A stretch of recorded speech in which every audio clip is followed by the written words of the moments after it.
Y'all? Welcome back to Funcast, episode 28, and we got Dennis Walker back on for the part 2. What's Thanks up? for coming back on, bro. My pleasure. And you've been doing steady work, man. I think it was number 9 or 10 that I jumped on here. And lo and behold, here we are 18 episodes later. You're dialed in. You're looking great. How's tax season treating you, bro? Bro, it's fucking terrible, man. I honestly, I should have done quarterly taxes, so right now I'm just kind of like doing all of my numbers for the last year in the next 5 days. No big deal. Have you seen that meme? It shows baby Billy and it's like mycologist during tax season. Like by the time I pay all my scientists and everything, I'm like zero. Zilch. Yes, dude. Zilch. I do it for the community. Yeah. Pretty much. I mean, for the most part, we're doing it for the community, man. Definitely. Yeah, No bro, money, for the no money. culture. Oh yeah, bro, mushrooms and shit. So what's going on, man? You just had a birthday, bro. How was that? It was great, man. I feel very blessed. I was on a boat for 5 days, and the second day in, I had my birthday. Stopped at a little island in the San Blas Islands in Panama, which is this really remote, really undeveloped archipelago. And it's sensational. There's not a lot of infrastructure there, but that's why you go there. And I had like a really close call with a coconut. Like supposedly coconuts kill more people falling from trees every year than shark attacks. And I had a coconut like land from a great height immediately next to my dome. And it was one of those little like, whoa, I didn't even think that was a thing. And then it was a close call, but it was a great time, dude. We were swimming with nurse sharks. There's like friendly sharks out there. And it's counterintuitive to jump in the water and swim with sharks. But the captain's like, oh, this is a family that lives here. They're super chill. You can pet them. They just want food. So we were like having close encounters with the shark kind. It was dope, dude. Dude, that's freaking crazy, man. You're like, I've heard of nurse sharks before, and I heard like I think they're like one of the nicest sharks out in the sea. Indeed, in my experience, that's accurate. And it's awesome just to be up close with a wild animal. Like, no matter what kind of animal it is, like, I'm in Dominican Republic right now, and I've got a little ocean view from my spot. See if we can see anything right here. But yeah, so wait, there it is, right there. That's But I can see beautiful. whales from here. So it's the tail end of the whale Is that season. where you when you posted the story yesterday? You said there's whales. Yeah, messing dude, like I around? was watching a whale just go off, just being his damn whale self out here. He was like flipping the water with his tail. Dude, And is that your first floating time around. seeing a whale? It was not. I grew up in San Diego, and that was like a thing. Whale watching, you like go out on a boat, you're like, oh, sick whales. But it was just really cool because it's the tail end of the season, and we didn't expect to see anything. And then there's this one guy just hamming it up, dude, just made to order whale entertainment. That's pretty cool, man. Just stays out there, just having a nice time. Probably just enjoying DR, just like you guys. Yeah, Switching dude, up there's the a lotions. surprising amount of mushroom people out here. I think that we're everywhere, but like one of my buddies, Patrick, who used to run the Wonderland conference, he was a Toronto guy, but he's just down here at the same time, and it's totally fortuitous. So we got to hang on the weekend, and then he's like, "Oh, one of my other buddies who runs this other thing, who's in the mushroom community, he's in this other city in the DR." So it's just kind of cool, like when you go out and you get around and travel, like to see how widespread the mushroom community and the culture is, how mycelial it is, bro. It's kind of like literally all over the place. I love that. Dude, it really is. It's kind of like it blows my mind. Even so, I went out to Okeechobee Festival, and last year had a blast, listen to some EDM, some jam bands, and just walking around with my friends. Somebody was just like, "Funk straight," and I was just I mid festival, mid set. I looked at them. I was like, "Hey, what's up, bro? I'm not gonna lie, I can't really speak right now, but nice to meet you, man." It's kind of crazy, just exactly how you don't really know like who's a mushroom person until they really show their true mushroom colors, so to speak. Dude, a fun story about when I first started Mycopreneur podcasts. I had the idea in mind in 2020 and I did some research. I was like, how many mushroom podcasts are there? Like I've produced podcasts before. I love to talk and tell stories and all that. And it's a good time right now. I feel like I can finally share my mushroom experiences and my advocacy and support openly. So I started researching like the different podcasts that were out, and there were only like two or three that I found. There's like Mushroom Revival, there was Welcome to Mushroom Hour, and then one other one that's no longer a podcast. And then I was like, okay, cool. So I feel confident. Like it's not this huge space. I'm going to jump in. Now, who am I going to interview? You know, so I started hitting up friends who I met over the last 15 years of being a mushroom mycophile. And like my neighbor in the town I was living in, I was out at this little meetup that I organized for creatives. And she's like, oh, yeah, I wrote a book about mushrooms. And yeah, oh, I write for Playboy about mushrooms. And it was just like, whoa, like, you know, as they say, if you build it, they will come. And she was the first episode I recorded. And it was so tight, Michelle Janikian. But like, it was so surprising just to be like, you know, I'm out there like sending out emails and trying to figure out how I'm going to get guests on. And then literally my neighbor is like, oh, I'll do it. Like I wrote a book about mushrooms. Like it's it's a little wink, wink, nudge, nudge from the universe, I think, to do that kind of stuff. For sure, man.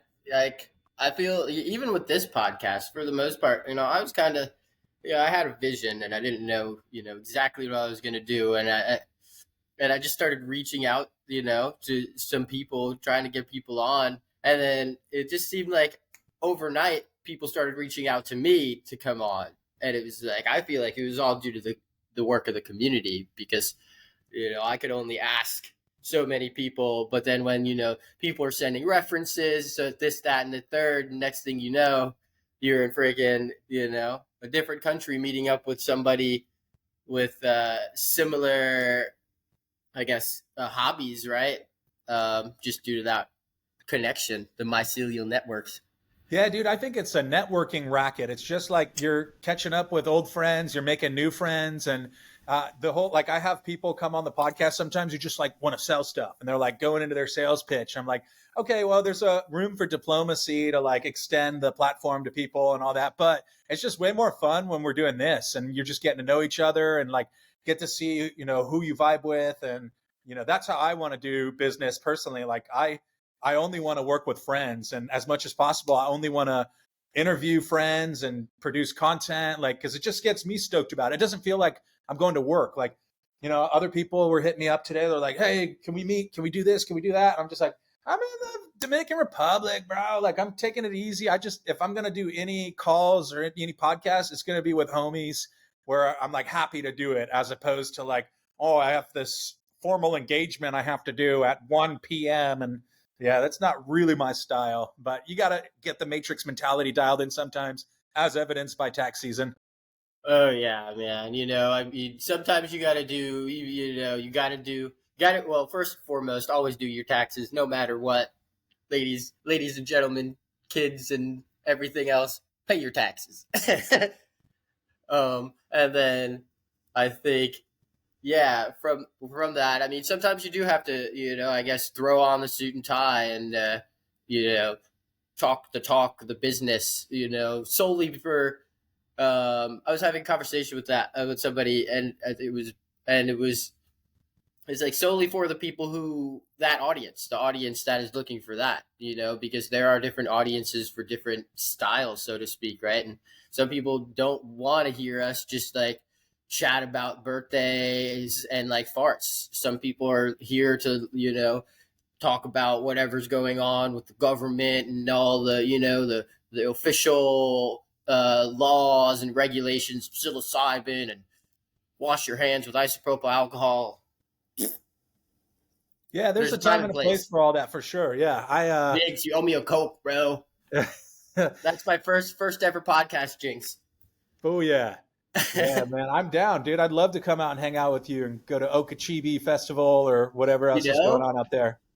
Or you could just go like freaking go. I don't even know. There's a whole lot to do. I mean, there's Florida. You can go down to Miami, mess around down there. Have you ever been to Miami? I was out there 3 times this year, dude. It was popping the whole year. There's a lot going on. It's like a hub or a magnet for these like VC Silicon Valley offshoot types, you know? Like, yeah, man. So there were a bunch of conferences there. I got to MC one called Canadelic. I don't know if you went to that. That was pretty awesome, dude. I've been to one Canadelic, but it was like 2 or 3 years ago. Yeah, dude. Well, that's where I get the most bang for my buck. Like we met in person at the Entheogen Expo in San Diego, and like if you can make it out to any of these conferences, like go. I think it's the return on investment can be huge just in terms of the relationships you build. Because, dude, in this era of everything being digital and like random DMs and all that, like trust is currency. So that's really why I try to show up as often as I can to these events and like build personal relationships. Is like I want to trust the people I'm working with. I want to build a network that's based on trust, and that can be converted into all kinds of cool opportunities for sure. I agree with that 100%. I mean, if you're there's no I in team, right? But if you're in a team that full of people that you can't trust, it's like arguably just as bad as you know trying to be toxically independent. Uh, so and yeah, I mean, through in this community, there is like kind of like you see the cliques, right? There are the people who hang out with the people, or like for the most part, it's one giant community. But everybody has their just. I feel like in any aspect of life, they have their like preferred vendor or their preferred, podcast or their preferred form of journalism. Like I would, you and Patrick Maravellius. I like you guys as far as my journalism. I love Patrick. Yeah, I haven't met him yet, but I read his journalism and big fan of everything he's putting out because he's very much in his own lane too. He's like not compromising his own values as a journalist and his vision for the bigger payday or the shinier piece. And I think there's a lot of that going on with journalism right now where like if you want to get into different platforms, you have to like kind of jump onto the preferred narrative and pitch it in such a way. And there's nothing wrong with that, I think, but I appreciate journalists who try to maintain their own personality and their own identity and put their own fingerprints on the articles. And I think that's something like that's going to make people stand out in any business, but certainly with mushrooms is like having your own personality and your own niche carved out. Because as I heard someone say, like nobody's going to buy sushi from 7-Eleven. If we're in this era Yeah, where there's just like super cheap mushrooms and like a million products and all the functional mushrooms products or whatever, like it's really hard to compete. But if you have your own lane you carved out and you're putting your own fingerprints, like people want to buy that from you because they like you, they fuck with you. And that's at least my operating methodology right now. dude, that's exactly what it's about, And I kind of had this conversation. I feel a couple times throughout the past couple of months with just different people, and for the most part, we sell grains, we sell substrate, we have information. You can only make so much information. I feel like you can only put out so much content just via what is like I guess I don't know. My idea on like journalism is like using what or seeing what's going on in the general picture, and then kind of expressing that to the people, but via yourself, or like you were saying, like going through on that like the general, I guess track. But I feel like that's almost fake at that point, right? Yeah, I I think so. mean, I mean, there's different outlets and different prioritizations if you're trying to pitch a journalist or like pitch a piece. And I'm very much into gonzo journalism, like which actually is pretty antithetical to the craft of journalism in that as far as I understand, a lot of traditional journalism, like AP style journalism, is like you want to remove yourself from the story. You want to analyze the story objectively rather than subjectively and report on facts, etc. But gonzo journalism is the inverse of that. It's like you want to filter whatever's happening through the narrator or through even the unreliable narrator. And that's what I get really stoked on is like yesterday was April Fools and Elon Musk tweeted that there's a lot of plausible joke headlines that people are making just because the world is pretty insane right now. Like, a lot of times people are having a harder and harder time distinguishing between what's satire, what's bullshit, and what's real. So to me, that creates an incredible opportunity to do like absurdist gonzo satire journalism. And it's cool to see how it's picked up by different platforms, like on social media, where like people on Twitter versus Instagram versus TikTok, I put the same piece out, and like I find that Gen Z and people on TikTok have a way harder time distinguishing if something is clearly bullshit. Like if it's satire, it's like it's just so overwhelming everything that's happening. I think it becomes difficult to unpack and analyze. Whereas if I post the same thing on Twitter, people who, that tends to have an audience that, in my experience at least, as of maybe it's the feed I've curated, but it's like a lot of academics and a lot of professionals, and like they immediately recognize if something's satire, at least in like 99% of the cases. So, that's my background is media. Like I have a degree in media and was always interested in how storytellers control society, like how the dominant narratives shape culture. And now like having front row tickets and being involved with the emerging psychedelic industry, if you will, or that space, I can kind of spot these narratives. And like, like one of the jokes I make is, how is it Exactly. that the flagship molecules are like the two main substances that are leading the way publicly for the psychedelic renaissance, quote unquote, are an amphetamine and a horse tranquilizer, which is like, MDMA and ketamine. And it's just Yeah. like, to me, there's a very obvious narrative that like these are compounds that are patentable, or at least, they're chemical, they're synthetic, they fit in with the pharma game. But there's very few, headlines about mushrooms. Like anything that's about like psychedelic clinical trials in mushrooms, they're using synthetic. They're not talking about mushrooms. They're I using. remember speaking about that last. We spoke about that last episode, and that's actually something that I didn't even know about until you had mentioned it, which kind of blew my mind, dude. It's kind of crazy the fact that they're doing all these testing and all these studies and stuff, and it's not even necessarily with the real psilocybin. But then I guess that goes into the argument, like, where people are like, well, what about 5-MeO DMT synthetic versus the actual, I think, bufo from the frog? And some people are like, well, you got to get it from the frog because it's different. And then it's just like, but like for the most part, everybody's saying the synthetic is better. I feel like I've never honestly even done it, but I mean, save the toads, right? Yeah, I think that there's a space for everyone under the big tent. I like to think. I have a lot of like proponents of medicalization on the podcast, or have, who are kind of doing like research from like a doctoral standpoint. I've also had, a lot of growers, a lot of people that are more from the underground. And I think that there's a space for everyone and a lane for everyone. But like Agreed. the medicalization narrative definitely gets the lion's share of attention. Like if you just Google like any major media platform publishing about psychedelics, it's almost always going to have a lens where they explicitly reference that psilocybin has shown promise in treating PTSD and depression, which certainly it has. But I personally think there's just so much of a broader offering, like, beyond that. I think that like some of the Yeah. greatest discoveries in history have been made by people under the influence of psychedelics. And there's a saying that Silicon Valley was built by Aspies on acid, people with Asperger's taking LSD. Yeah. And that kind of stuff endlessly fascinates me. The idea of like doing it with a stranger on a couch and there's a whole protocol around it is not necessarily for me, at least at this point, but it should be available to people for sure. I could agree with that. I think, there's I guess, right, like you say, there's a time and place for everything. And I do want to mention this before I forget, put this on pause and then go back to your satire. And you were saying how like a lot of the Gen Z uh, can't necessarily, differentiate if it's real or like bullshit. But I almost feel like that's the beauty of your style because it's both.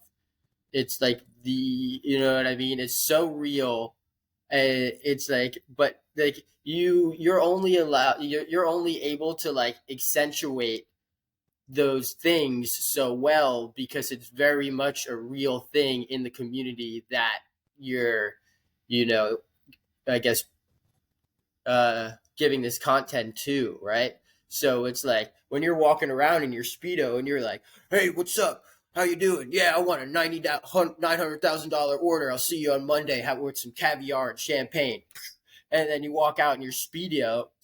It's like, yeah, that's like bullshit, but it's also not. You know what I mean?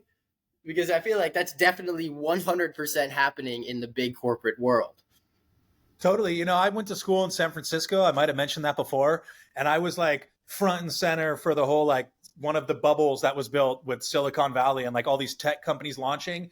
And I went to a lot of like cocktail parties or events where there's just like, there's people puffing out their chests, trying to like get their company valued. And like 95% of it is smoke and mirrors half the time, and like seeing that crowd pivot into psychedelics now, which is funny because like I was a straight up psychonaut, I was just like unapologetically like not really that interested in trying to market myself or trying to go the straight and narrow route the whole time.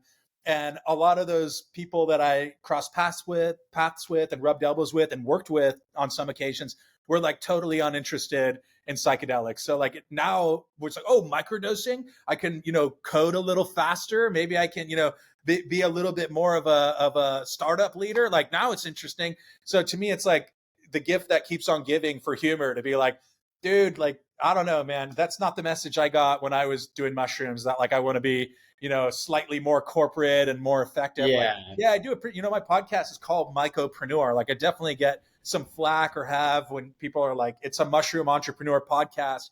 And I certainly play that game sometimes, but like, I've kind of walked the other way from the whole like pitching and trying to like, smoke and mirrors is what it is on a lot of the cases where But like, I what mean, value are you providing to people? Like, do we need another like super well branded microdosing company? I don't know, man. I fuck with people who are helping their community and like, philanthropically driven, like people like our mutual friend David Poplin, if you know him, like yeah, I've dude, I've been always trying to taken get his style, David like on the people like that, freaking. dude. Like a lot of the myco community that I fuck with, like they're not really guided by the bottom line, like almost to a fault, where it's like, the businesses probably could be way more profitable, but I think a lot of people who work with mushrooms are like so much more interested in trying to, take care of people, work with people, be a good community contributor, and give as opposed to like, what can I take? And I saw a lot of that in like the startup world is just like people trying to take. And I don't know about that, man. Like I'd rather create a surplus of value and, not worry if somebody doesn't get me back. Like I don't want to be Well, that's I transactional with all think my, yeah. why a lot of us even started our businesses. Sorry to interrupt you there. Mhm. Um, I think even like David Poplin, right? A lot of us like myself, Bass, who Micropose, all these guys like we all like started doing this just because like we've been teaching people for the most it either we've been teaching people, have taught people, continued to teach people, and it's just like now you can just kind of you know it just I like to say I didn't start my business. The business just kind of started itself Totally. via also the community. It's like I'm not out like I sent some people my substrate, but I was just like, yo, try it out. I was just stoked to see somebody else grow in something that I made, and then it turned out into this thing, right? And still, yeah, I mean, I feel like I could definitely, probably be more profitable. But I don't want to take from the quality that is my product that I've branded since forever. Yeah, I've been having these thoughts recently that like I almost don't want to take like I turned down some investment recently. I'm like it was a serious investment offer and like somebody who's involved with, publicly traded companies and seed funding and all that and it was tempting and I was like, yeah, like for the right terms for sure I'm interested, but like when you take on that style of business, I think it can almost distract from your core values of what you're doing. And like I've always tried to price myself when I work with sponsors or whatever I'm doing in such a way that it's like an obvious return on investment for them. And, I just try to bootstrap as much as possible. Like I have really low overhead, I pay for a Riverside subscription and I have even the lower grade one than you. I got to upgrade. That's like those I'm shrewd with it. I really believe one of the core takeaways I've had from a lot of my mushroom experiences about like getting as much mileage out of as little as possible, like getting as much out of as little as possible, being resourceful, being creative.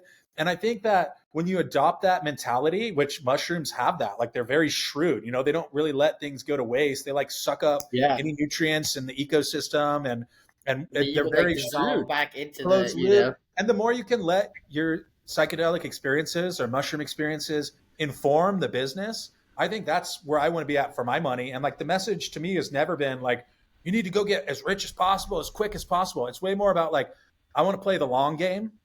And now, I'm almost 4 years in, 3.5 years or so into doing this. And like, it's blossomed very slowly. And a lot of people are like, oh man, like all these cool opportunities are coming your way. I'm like, yeah, but there was like a decade before I even started the podcast where I kind of was trying to do the same thing and like, running into brick walls with this and with that and the other. And so I think there's real value. It's just like going to the gym. Like some people want to, inject themselves with steroids and go and take all the Instagram photos and boom, boom, boom. But then there's like something really beautiful about just like being disciplined and committed over a long haul. Just And enjoying I the we're already process. seeing hella businesses just like go bust because they don't know how to be shrewd with their finances. And especially in the media space, like there's people who have like literally like 6 and 7 figure budgets and like it ends up becoming kind of cumbersome in a way, especially because like psychedelics aren't even legal, like so it's a fascinating era and like everybody's got their own way to do it. I'm not saying my way is right, but I think that there's a lot of beauty in like taking the slow, deliberate, intentional path and building over time and earning that position in this era when everyone wants to just get super quick to it, especially with like Instagram and social media. You're always comparing yourself against other people's successes and people are only posting their W's, So like if I was a newcomer, if I was young and just getting into the game, I'd probably think I had to go super fast and I had to like flex really hard. But I just don't fully agree with that. I think like you should settle in for the long haul and like build for the 10-year, 20-year plan as opposed to like trying to rip it overnight, because easy come, Yeah, easy go. dude. I think it's like, deep at the end of the day, that's just about passion, right? I think the only reason why we should be doing anything is because we want to be doing that thing. Not, I think, and that's just in like I guess, an idealistic, uh, ideal, like, just a mindset, right? But, like, I guess that could also turn into where some people are doing things just specifically for business, and it's like you can't necessarily be mad at them about that, right? Because like it's not necessarily wrong, it's just not morally what I would be doing, or and I like to think that just in today's day and age, I think there's a whole lot of like, if you're not with me, you're against me, and I think we're allowed to disagree on things and still be friends. I don't think like as a human being, to have a healthy relationship, we have to agree on every single thing. uh you know Yeah, I think that's a lost art is being able to listen with empathy to an opposing viewpoint. We're being constantly conditioned. Like if you look at our government, it's like this constant mudslinging contest, like you did this and this, my opponent or whatever.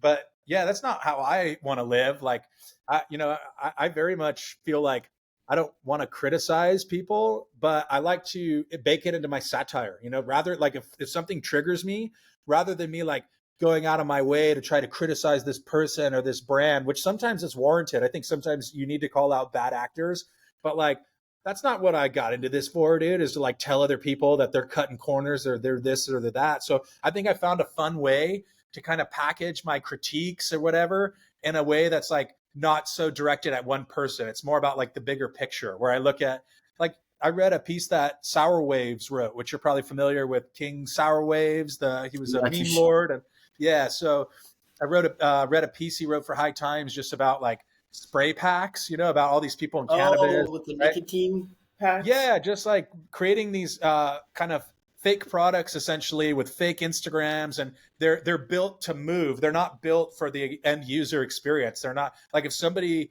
smokes inferior quality product, maybe that's all they know, right? And like a lot of people who have been guided, I think, or like the business started itself. You didn't try to start this business. Like I did not try to start Mycopreneur as a business. It was a Yeah, pandemic project. It was like literally had a bunch of time on my hands, had the resources and the skill set. And I was like, oh, I want to just start tapping in. And then like, a year later, the people are like, hey, you want to come to this conference? Hey, you want to come here? Hey, what do you think about a sponsorship? Like, I think that's kind of cool, as opposed to trying to like, that guy, dude, you're a fucking legend. yeah, it's been a good run, and I'm not going anywhere, dude. Like I feel like I'm just dialing into the craft on it, and that's the other bit. Like Rick Rubin's big on this, but like you create from a place for yourself first and foremost. Like if you're creating a piece of art or a product, you're growing a mushroom that you want to eat. you know, that like you want to consume, like then everything else is kind of icing on the cake after that. And like that's what got me really into doing like over the top absurdist satire.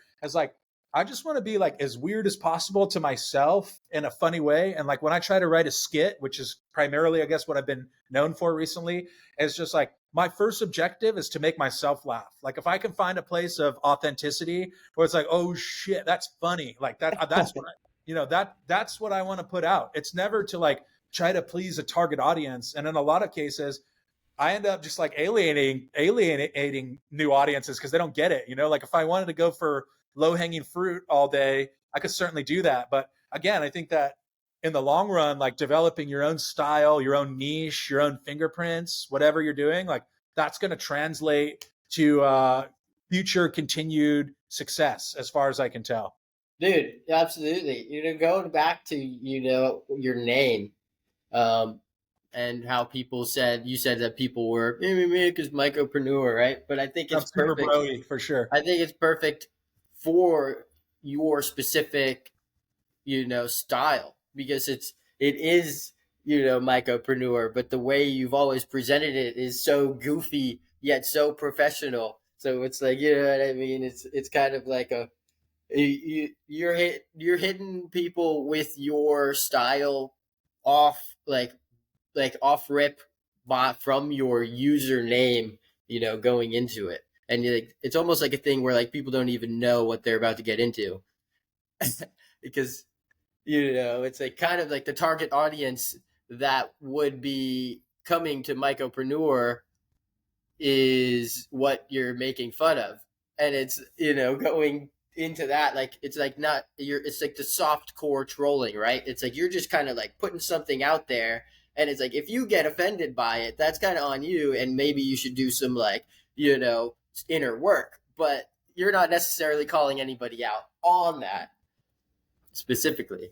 And I find social media and algorithms to be like a riddle to solve for me. Yeah, there's a lot of like kind of gnarly shit that comes with social media. You know, I think anything in life, you're going to have rabbit shit mixed in with the jelly beans. You know, you're going to have like, it's a really cool tool. Like we get to connect, we get to do podcasts, we get to learn, but it always comes with like random drama and like random temptations and things like that, comparing yourself to others. So I see like trying to crack the algorithm, especially with a psychedelic forward brand, a brand like myself that talks almost exclusively about psilocybin and psychedelics. It's like solving a riddle, like to get out there. And I've found that like, one of the reasons I started Mycopreneur as a media platform, So you're first kind and of foremost, creating the riddle, bro. it's just like I went to a conference called Meet Delic in 2021. It was like the first one I got invited to as press or something.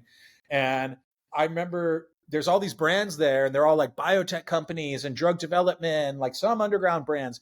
But like there was this panel with a couple of VCs, and they were asked if you could invest $250,000 right now into this emerging psychedelic space, where would you put it? And two of the three people said into media and education, because number one, it's completely legal. Like you can talk about psychedelics, you can talk about et cetera. And number two, there's a huge shortcoming there. There's like so much misinformation floating around. There's so much like not great. It's not a Not widely necessarily known space. streamlined. Yeah, dude, like it's not widely known. There's only a handful. Yes, like in our community and like people listening probably have like a way above average understanding of mushrooms and psychedelics, et cetera. But like the general population, I think, and that's changing. But Dude, yeah, it's actually like you're 100%, man. And I kind of forgot that, that's a thing. Like people aren't into mushrooms because I've been so part of this community my whole life that it's like when I talk to somebody about it, they're like, wait a minute. I'm like, dude. oh, So shit. now's a good time to me getting into talking about some products I'm developing, because I was very slow to get into the product game, but a couple opportunities have Hell presented yeah. themselves. I've been making mushroom chocolate with a business partner for a few years, but it's been like super low key, just for friends and family. And now we registered it as a Delaware corp, so like we're legit. We're going through the whole like Nice, back dude. end What of kind of setting it up. chocolates? Like, is it Yeah, dude. Did I give you one? functional? Did I give you some of them when I saw you? Oh, No. cool. Okay, well, I'll send them once we get them dialed in. But it's functional mushrooms, of course. Like, especially public facing, it's functional mushrooms. It's cordyceps, Nice. lion's mane. I've had to explain to so many people what functional mushrooms are. Like even on this boat, dude, that I was on, these are like backpackers who have tried mushrooms, and they couldn't understand that like I put non-psychedelic mushrooms in the chocolate. They're like, what are these? Like, am I going to trip? I'm like, well, it's lion's mane and it's this. So like, is it going to be okay if I like eat it? You know, and I just take it for granted that like people know what lion's mane are. They know what cordyceps are. Yeah, But I would man. wager that like that's only a pretty small percentage of the population still, which also like if you're in the mushroom game right now, you're pretty damn far ahead of the curve, I think. And you should just like give yourself a little pat on the back for that right now. Both of us should just pat ourselves in the Yeah, back. let's try it. Boom. Yeah, dude. Um, So we're doing the mushroom chocolate. I've got 1,000 bars hell dialed in yeah, right dude. now, being made, and those will be. We've got a website, mycoday.com. It's called Mycoday. And I'm pumped for it because also it's just like getting skin in the game. It's like I want to just test the market. You know, people like our chocolate. We made it by hand. This one we're getting a third party to dial it in because it's bigger at scale. But like we literally bought all the chocolate making equipment, dialed in the recipe. Nice. Spent Did the whole several years doing tempering it. and like the cacao and Everything, put the dude. Yeah. butter and stuff. All of it. Yeah. We made milk chocolate. We made dark chocolate. We made like, you know, a bunch of different inputs and outputs. And we went with this recipe that we really like. And then separately from that, I'm launching a tincture, a lion's mane tincture. And that's in process right now. That's called Myco Mojo, baby. Myco So, Mojo. Myco Oh, dude, Mojo. that's a good name, bro. That's a good name.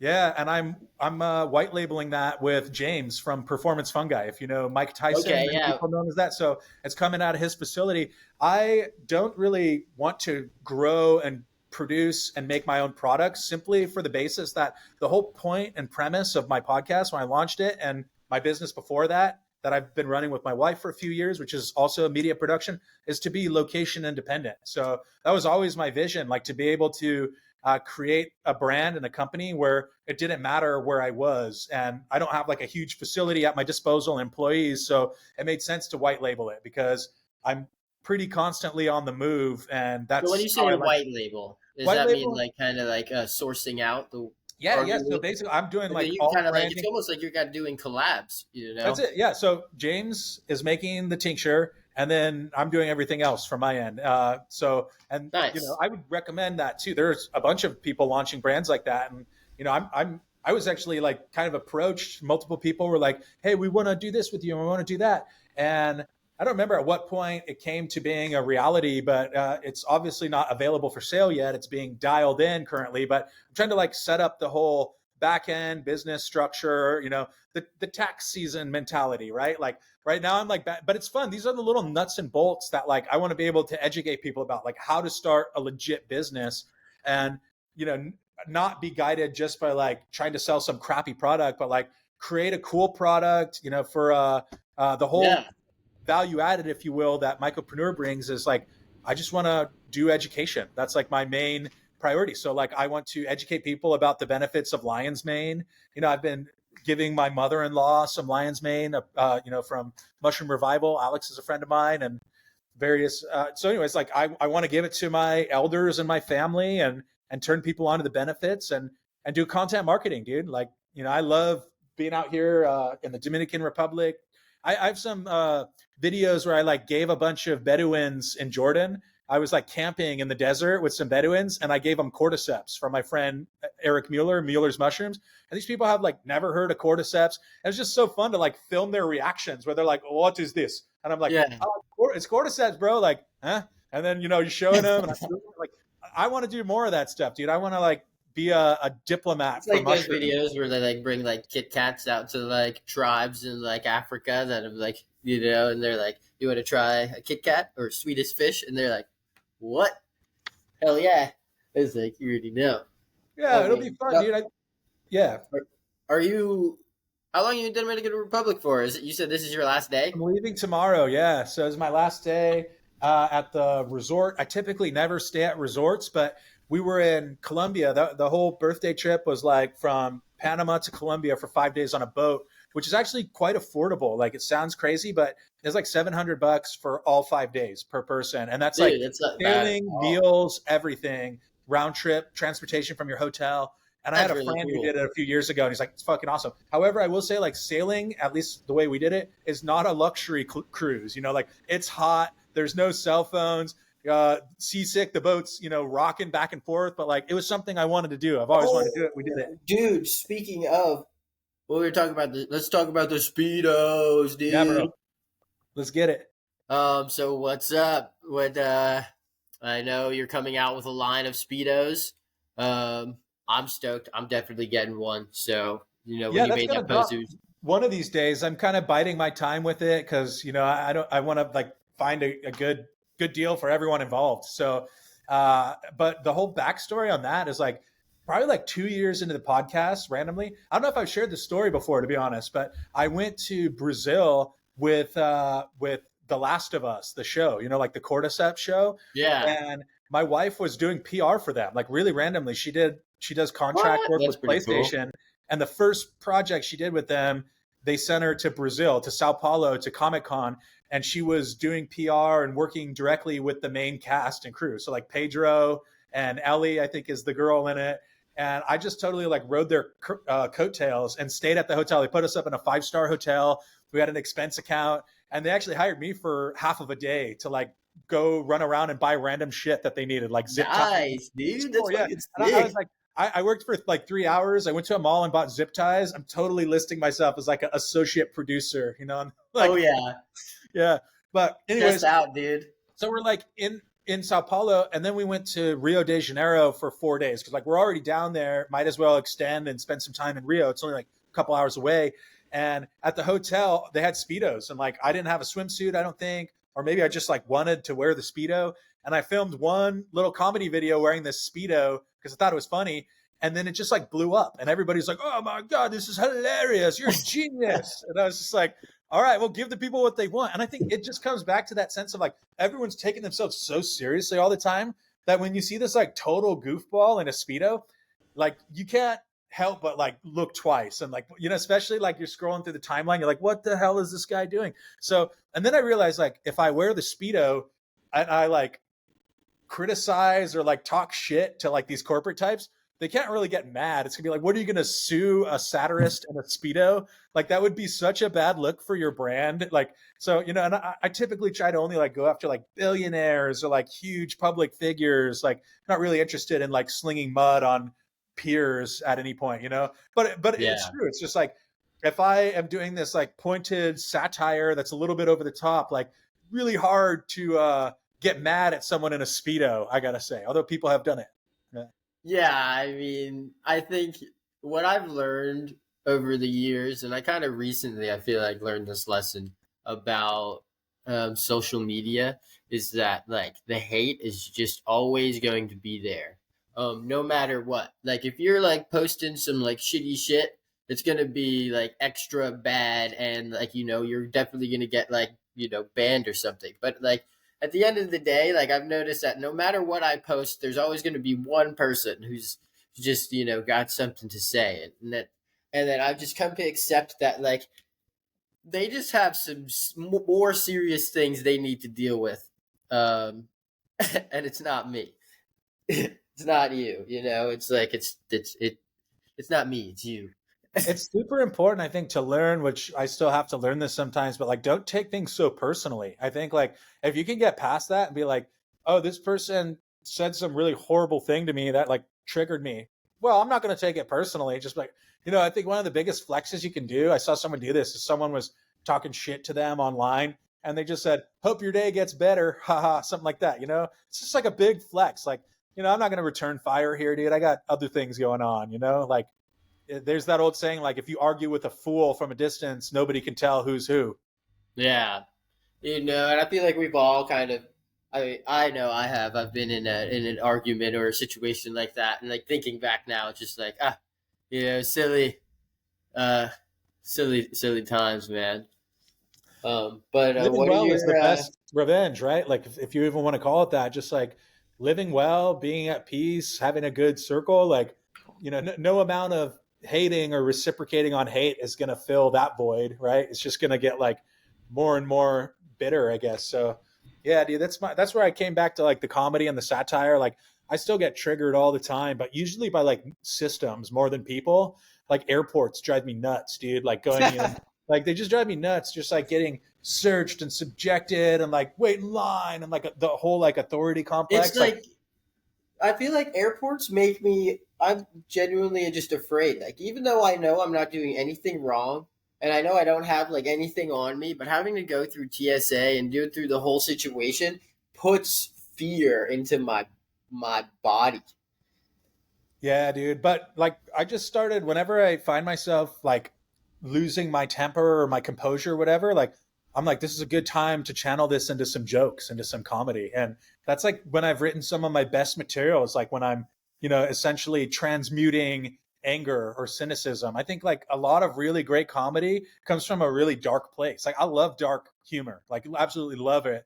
Because the other side of that is like, if you can't transmute it into humor or comedy, like, it's going to stay anger, but that's like almost like the secret sauce. Like if you're cynical, if you're angry, like I love Anthony Bourdain, that dude's like deeply He's such a cynical legend. I and love. critical, but he's funny. It's like you can't help it. Like instead of going out and just spewing venom at people or whatever, he's like taking the time to process it and write it and package it into a nice little gift for all of us. And so I try to take that higher road, if you will.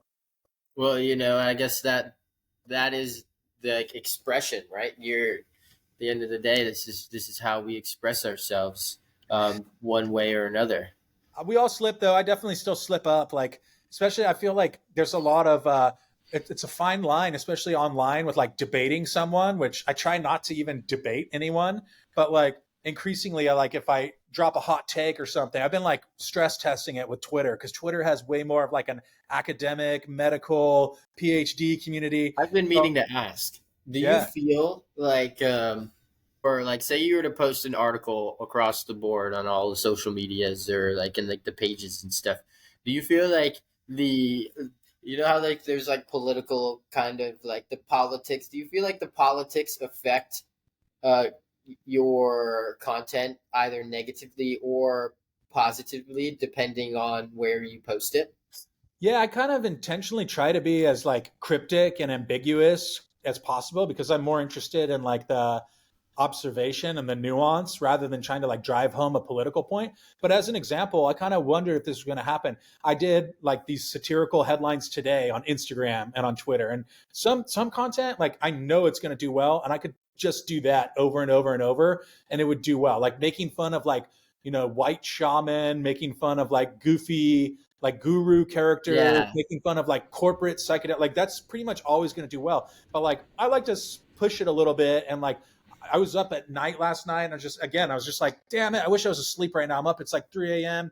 You know what? I'm going to write some funny headlines. So like, I'll just go to the headlines and be like, what's happening in the world right now? And then take like half of the premise and then switch it out for something like totally over the top. So I did this one about USAID, which is like this United States Agency for International Development that essentially, as far as I understand, like they do a lot of things, but they basically say, don't bomb this area. We have schools and bridges here. You bomb that area where we don't have them. But they posted something about jeez. inclusive spaces. And I was just like, USAID, who's like definitely, in bed with the military and responsible, arguably, for a lot of atrocities around the world, is like posting about inclusive spaces. So like, I just thought that was like, these are very different things. Like they destroy a city, put up a tent camp, and then put an inclusive space in the tent camp. And I knew like that's like a little edgy, that's a little edge walking right there. And interestingly enough, like it only reached 288 accounts so far. And like I think that was to do with like just the censors, just with like it's not censored, but you said, a few words that we don't want posted Yeah. or whatever. So it's weird because it's like I don't know that it's a shadow ban, but like for example, the post I did the other day, like 2 days ago, that was politically agnostic, that one had like 100,000 accounts it reached. Like that's a drastic difference between like 288 Absolutely. versus like 100,000 or whatever it is. So I think I don't really want to make too many political points, but I I can't help but call out what I see as a little bit of hypocrisy sometimes because that's definitely there in the political Yeah, that's spectrum. kind of I mean, I was 100% shadow banned on Instagram for 3 years, I'd say. Um, and then I actually recently got, I guess, monetization on the posts. Um, Tight. but I mean, I haven't. I haven't made any money off of it. I don't even know. I haven't like what it is really, but I guess and that's on the Feng Straight page. This isn't even the podcast. I mean, gosh, I don't even know where I was going with that. To be honest, I was just kind of flowing. Uh, I did want to ask you, since the time we have since last time we talked on the podcast, what's your favorite meal? What's Ooh. the favorite meal that you've had? Damn, that's a really good one. So easily it comes to mind. As part of my birthday, we went to a restaurant called Salele in Cartagena, Colombia. I love that city, dude. Cartagena is a pirate city. It's on the Caribbean. It's a port city. It's like pumping with energy, like people playing the drums at night and dancers, and just like a really, really That's vibey cool. Yeah. city for my money. And it's the top restaurant there. And we tried to go last time because my wife and I had been to Cartagena in like 2021 or 2022. And they kind of like laughed at us. They're like, you got to just walk in here. Like you got to make like a 6-month, reservation in advance. So Oh we did it shit. this time. And she totally did it on her own without even like letting me know. And it was worth it. Like you go to these restaurants sometimes, you're like, it's probably not worth the hype. It was worth every ounce of hype, dude. And the best part is like not even that expensive. Like most of the dishes were like $12, $15. I think that most Wow. expensive dish was $35, and that's for the lobster, which we didn't even get. But what I love about that place is it's called a lab. It's like the Salele Caribbean Lab, which means that they emphasize experimentation and creativity. So they just had a bunch of really fun flavors. They had all local flavors and like things you never even heard of before, like prawn coral and this one specific type of kelp with koji with passion fruit demi Was that the glaze. restaurant that you had like the blue Yeah, noodles? yeah, dude, exactly. There was some Okay. like it was some kind of kelp, but they had pickled papaya in that dish. They had prawn. I had to write everything down meticulously, and I got like a game hen, a guinea fowl, it was called, that had some kind of reduction sauce on top of it, and just like everything, every single dish that came, never had anything like it. Probably won't ever have anything like it. So that was easily what comes to mind. But then honestly, besides that, on my birthday on the island, we did a lobster barbecue, and that was like the boat staff took such good care of me. They went around in a little dinghy, a little rubber boat, before I woke up to like 4 islands in the area to get me a bottle of rum. And then when I woke What? up, they busted out the rum and we passed it around. Everyone was like putting in their coffee, and it was just like a perfect day, dude. Like we hung out on this beautiful tiny island just with like 13 other really chill people. Kind of everybody got along really well.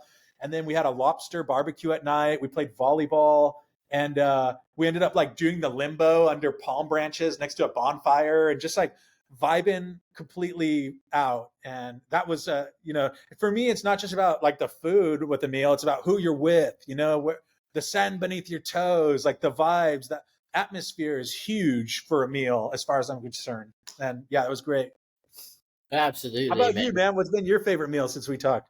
Ooh, we that hmm.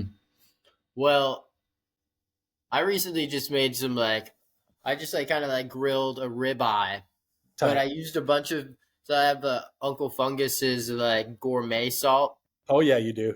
and I used like a bunch of morel salt on that, just a little bit of pepper, kind of like cooked it low and slow, and then just hit it with a hard sear. So like there was like a nice crust on the steak, man, and it was one of the best steaks I've ever cooked. So and it's just kind of plain Jane white rice and like veggies.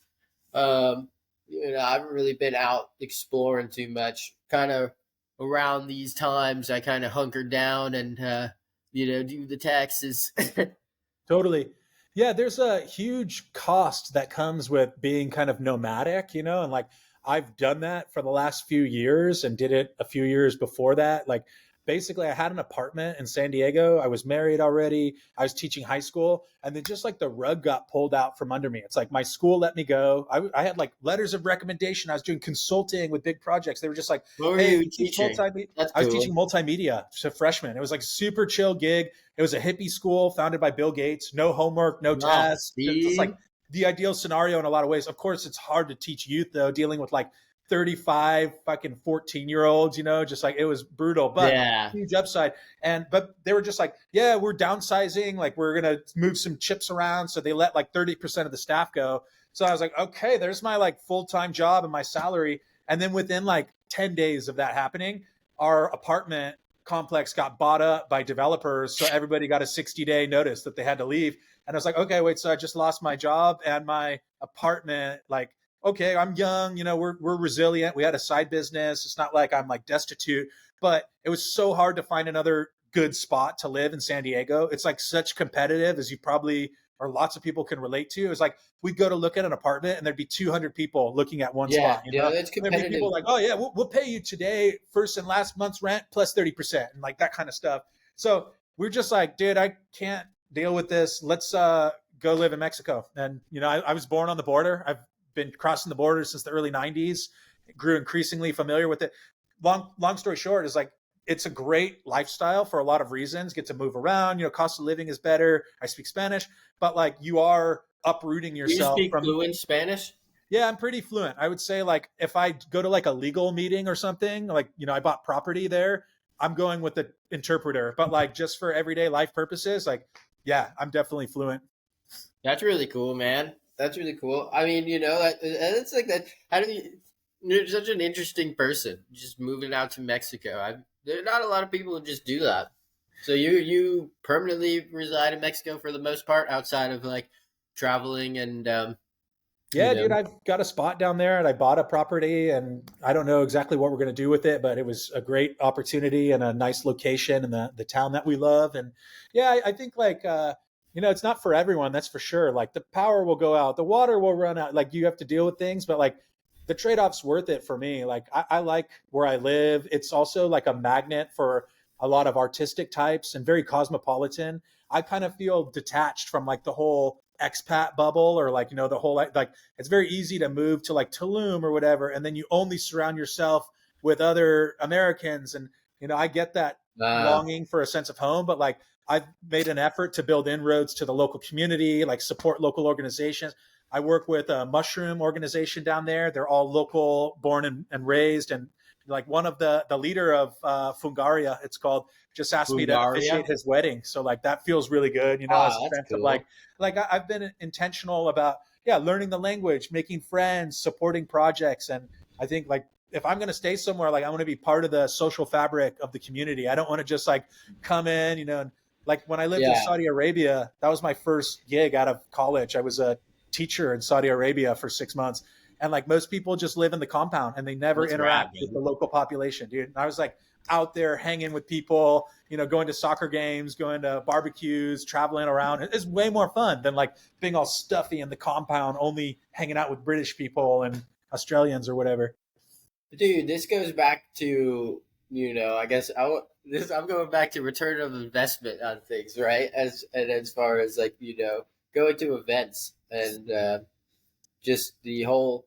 I go to events. I could technically I'm a vendor, right? But there's never been a time I've never vended at any event before. Um, just going and meeting the people, having those connections, that's like just valuable enough as is. And I feel like also it's also for like a personal value and as well as like it can be for business as well. But I think through going there and doing that and having the personal connections creates the most valuable, I guess connections as well.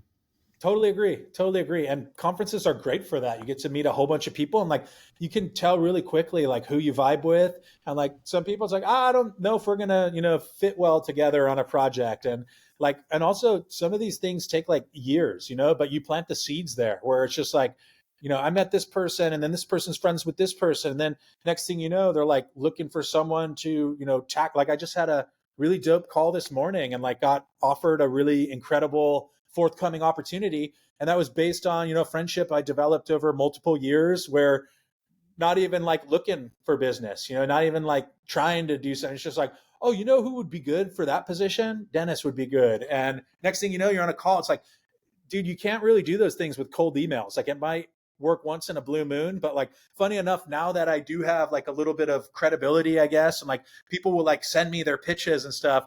And like, I don't want like a sprayed pitch, that you sent to 300 Yeah. emails and whatever. Like, Just I change want, like, hello, sir. yeah, dude, there's a lot of that going on. And like, yeah, I much prefer like, oh, this person introduced me, or like even better when they make the intro, where it's just like someone will text me, and like, dude, here's a cool one. But like, I guess I don't want to name drop the company, but like there was a mutual friend of mine who introduced me at a party in Austin recently in Texas to like the CEO of a major pharmaceutical company.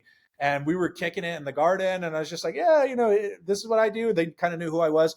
And then they just like put us on a text chain together. And they're like, hey, man, and it's just like, damn, like this person would be very hard to like, cold email your way into that. But it's because of the mutual friend. It's like, oh, you guys should be in touch. You guys should do this. And like, so I try to do that for other people, where I'm just like, and you see it, especially online, like if you have these different accounts on LinkedIn or Twitter, people will be like, hey, I'm looking for, this specific type of person, or like we have this role. And you're just like, shoot, I know someone who would fit that really well. Like, let me make the intro right here. I'm like, and I think that's the way I want to do business, is like not be so transactional, just like try to uplift the whole community, uplift your people as much as possible. Cause like, yeah, you Yeah. can't really put a dollar value on that. If you're like, you helped change someone's life or inspire Dude, I like someone or that, create an man. opportunity, how can you put a dollar value on that? And I think I like the way you say that, because you're just exactly. I mean, we're all just going to somebody. I feel like they would.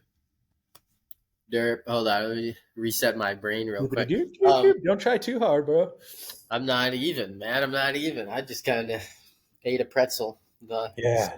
I feel like what I was going for was, I don't even remember, man. Totally blanked out. What were we even talking about?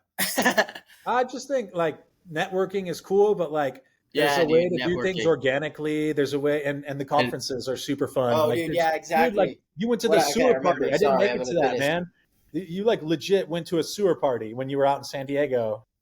Yeah, bro. I was sick. I wanted to, like. I wish. First off, I wanted everybody to come. I wish everybody came. That was ridiculous. I ended up like the cops ended up coming, and everybody had to like run out of the sewer and Of stuff. course. And that was insane. And I don't know. I've always seen that thing, and I always thought that was just like a freaking. I didn't think that was just like a thing that happened in movies. I didn't think that was real life. But then I grew up in Florida, where like there aren't even sewers really like that. I mean, Anyways, I grew up in San Diego and I've never seen a sewer like that based on the IG stories I was seeing. So I even know where it is. And like, I was definitely considering going, but it was at that point in the night where like I had been kind of getting toasty since 10 a.m. And I was just like, I could either stay downtown where I like know where I'm at, and I'm comfortable, or I can go across town to a sewer. And like, while that is very appealing, like, I ultimately calculated it was in my best interest to stay close to the home base, and dude, go to the totally water. understandable, man. Yeah, but I wish I would have gone because it does look awesome. Next time, next sewer party, I'm in, bro. Right next sewer party. That's what I'm saying. That's what it's about, man. And I guess what I was trying to say earlier was that it's cool when people do business just based off of that, like reference people based off of what they actually do and who they are as a person. And it's like, it's like when you're just being your genuine self, and then people see that, and then they're like, aha, this person will fit in that character.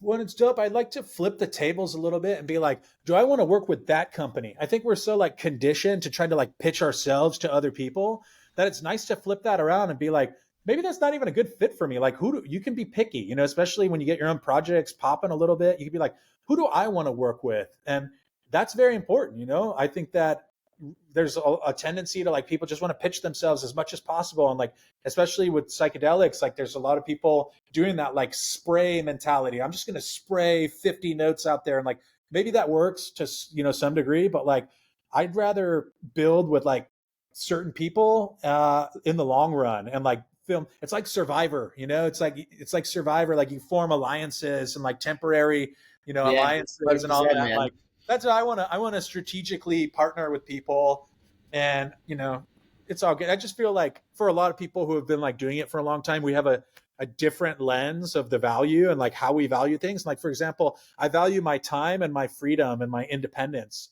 more than like my dollar value. Like if I were to just sit down in an office and like grind and take calls all day, I bet I would be making so much more money, dude.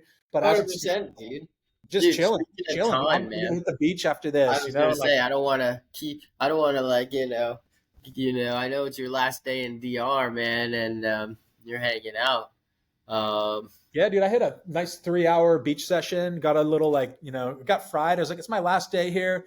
I'm just going to fry myself a little and, dude, I'm fried do all my myself, party favors. 100%. Yeah. But I'm going to go hit it again. Like it's great. And, yeah, it's when you were like, let's podcast, because we talked about it, I was just like, it took me about 2 seconds to be like, yeah, that sounds fun. Let's do that. Like, I want to do what's fun. I don't want to like sit Dude, down and have a stuffy board meeting right now. I'm thank you going to, so much, bro. And I really, really, really thank appreciate you. that. Thank you, Jason. No, Dennis, like thank both of us. I think that at the end of the day, we're both like we're just friends hanging out and like vibing, man. And it's been great talking to you the past hour. And I Hell don't yeah, want to dude. keep you up on your last day of vacation. Um, you know, and I'm not gonna lie, I gotta really get back to doing my taxes. Gotta get back to it, bro. Well, I appreciate you taking time off from the very important task of taxing and getting your government affairs in order to entertain my bullshit, And I also want to thank everybody listening and encourage you. If what I'm saying resonates, brothers and sisters and everybody else, just hit me up. I'm always trying to meet new people and cool people. So, like, I'm super And easy to find. so let's Yeah, go. Let's go. Like just before we finish it off, let's bang out the links right now. Like let's one bang them more out. time. Yeah, dude, probably the most active is Mycopreneur Official on Instagram and Mycopreneur on TikTok and Twitter. I have mycopreneur.com and then mycopreneur@gmail.com. MyCopreneur. Hit me up, shoot me an email, drop me a DM. Like, I'm pretty easy to find, as mentioned, and I try to reply to every DM. And, if you're working on something cool, I want to know about it. Like, the whole premise of the podcast is to interview mushroom entrepreneurs.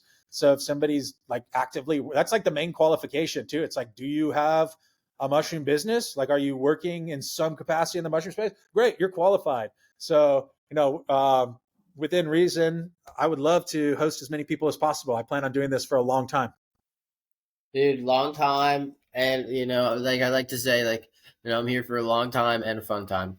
Hell yeah, dude. A fun cast. Fun straight time, baby. Let's go. Damn right, bro. Dude, thanks so much. You're officially the second episode. Love to hear it. Well, dude, I set the bar pretty low for everyone coming after this. So What do thanks for the you opportunity there. mean, Yeah. dude? And Good also, like, job. I really do want to offer more intel to people because I have like built a media property and kind of have an understanding of how to navigate the weird beast that is social media, especially for psychedelic or mushroom creators. So I would like to at some point like more formally put out more education about that. And then like even, launching the business, like that's something as we start to get rolling with Myco Day and with Myco Mojo, like I want to be able to show people like this is how you register a company, these are your options, this is how you can set yourself up, this is my strategy. I think that's the next phase of business, or at least what I want is to build publicly, like build as publicly as possible, involve people. And it's not just about like I'm trying to sell you a product. It's like, no, this is my journey, this is my story, and I want you to be a part of it. And whether or not you buy products from us, like I hope you can learn from my trajectory and experiences, because I'm already banging my head against things, as you as a business owner know, like it's They're not learning from our easy. metaphorical books. Yeah, dude, like you gotta try to share the love where you can. And that's what I want people to do is like learn how to enjoy your life. And a big part of that can be some financial freedom if you run your own business, like being able to stay in business, being able, not that you want to become a millionaire overnight, might happen to some of us, but like if you can stay in business and you can Yeah, be diligent and creative and resourceful, that's a recipe for a pretty awesome life in my book. And I want and more I people think to have that autonomy. to finish that, like kind of finish this off, like I feel like there's like first off, to own your business doesn't necessarily mean like to be a successful business owner doesn't mean you're a millionaire. And I think a lot of people are like, you own your own business, and then they just default to like, now you're balling, right? And it's like, so no. And it's just like but like you get, enough freedom. You do get the freedom of like being able to create your own schedule. So it's like if you wanted to travel, you could, but then you got to like work or figure out how to do it one way or another. So it's like, while like being a business owner, you do have all the freedom. It's almost like you also have none at the same time, depending on how you run your business. 1,000%. And I don't see anyone as competition, honestly. Like I want to collaborate and uplift as many people as Same. possible. I want to be a resource for people. So like, hit me up, dude. Let's work. Let's put in some 100%. work. Let's dial this in. All right, I'm gonna go hit the beach for my Dude, thank you so second much. second You have a beach nice day. day, bud. I'll talk to you later. I can't Later, wait for broski. part 3. Yeah, bro, I'm in. Good luck with the taxes. Thanks, Peace out, buddy. everyone. Later.